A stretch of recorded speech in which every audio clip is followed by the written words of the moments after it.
Normally, guys will take a girl on the same paint-by-numbers date. Pick her up, take her to a restaurant, chat for a while, take her home, have that awkward moment where you maybe kiss, maybe not, maybe get invited inside.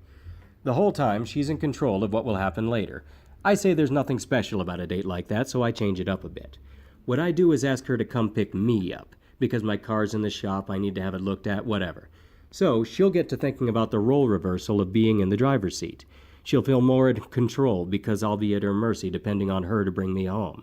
Then, when she arrives, I answer the door nude except for a towel wrapped around my waist.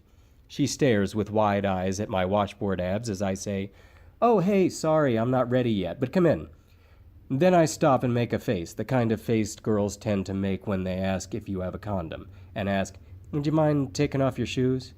I gesture with a tilt of my head to the shoes sitting there by the door, and she always hesitates, then smiles uncertainly and slips her shoes off. All the while looking at my abs and the towel wrapped around me, wondering if it will fall off, and she comes into my territory feeling both a little vulnerable and at an advantage at the same time. "I'll just be a minute," I say. "Want a glass of wine while you wait?" She makes a yes-no tilting of her head and says, "Sure." I lead her to the kitchen in my towel, letting her feel the cold tiles under her bare feet, letting her feel at home in a stranger's house, and feel the tingle of being alone with me in such a familiar and personal way before our first date starts. I show her the choices of wine, and we both put on silly British accents while we discuss the silky texture and vibrancy and body of this, that, or the other one, and we laugh. We pick one and I make the little man of the corkscrew raise his arms in exultation, then pull the cork out with a loud pop. We toast, watch each other over the rims of our glasses while we drink, and then she looks around the house and invariably asks about the paintings. I show her around, telling her we won't go into the guest bedroom because that's where my mom stays whenever she visits me, and I leave it the way she left it, not to intrude on her privacy. She's usually out playing bridge or off in the Virgin Islands or at the Golden Door anyway. We end up in the room I use for my art studio, which is right next to my bedroom.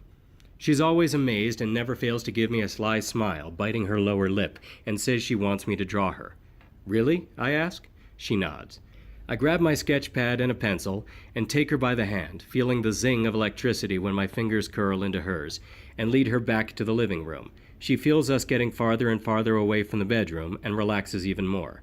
I sit her on the couch, pretending to have forgotten I'm pretty much naked, and my hands are confident as I hold her, arrange her into the pose I want, never apologizing for touching her. Holding her knee and ankle to bend one leg on top of the other, touching her bare foot tenderly to move it to the angle I want, and then sitting down in the chair across from her, the sketch pad across my knees. Still in my towel. She finds it exhilarating to be looked upon in such a way, to have her body, every line and curve of it, from her face to her toes, truly seen by someone else, and studied, and to surrender to the mixture of embarrassment and excitement. It's a liberating feeling, and it makes her feel tremendous power in her own beauty. Maybe she's always felt attractive, always felt desirable, but now she feels beautiful. The burn of my gaze when my eyes leave the page to look at her again, she seems to feel it caress her face, and the vulnerability of that burn as she watches me gnaw on my bottom lip and squint, my pencil scratching away at the sketch pad, makes her fidget and smile warmly when I reprimand her with my eyes for moving. Then, when I take the pad over to the couch and kneel down beside her to show her, the change that comes over her face is like warm light, and I'm only inches away for her to take my face in her hands. We never end up making it to dinner.